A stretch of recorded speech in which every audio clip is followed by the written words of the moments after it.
Ka te tiwi, kei tōku taha i tēnei wā te kai whakataki, kai whakaputa hoki i te hōtaka hō o Matahaka. Ko ai ke atu, ko Pere Wihongi o te kapa haka o Angi Tū.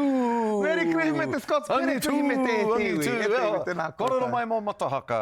No hea te whakaaro, hea te kaupapa, koai mā ngā pū kōrero, ngā momo whakamārama katoa. Homai, homai. Ka tau mai tēnei o ngā kaupapa ki te whakaharikoa i te iwi i tēnei wā o te raumati. Whai atu ana i te matatuhi o tē rātau, i ātau ui i ngā kaitito, o ngā kapahaka matua o Aotearoa Kāti i tēnei tau, ko tahuri te aro ki ngā kaihaka, ki ngā matahaka o tēnā kapa, o te mātangirua, o tira i whai wāhia nō mai, etahi atu o ngā kapa pēnei i a te reanga morehu, pēnei i a tūhourangi, pēnei hoki i a tauira mai tawhiti, rātau katoa i umai ki konei ki te reo tātaki, ki te āta wete wete, ki te āta whakawhāriki i ngā whakaaro, ngā akoranga, nō muri tonu mai te takatunga o te matatini i tūki konei ki tāmaki i te tainei. Hohonu ngā kōrero, ka kōrero hia, he ngahau ngā kōrero. He hohonu, he whānui, engari he ngahau. Koe nā te whainga nui, ko te whakakata i te iwi,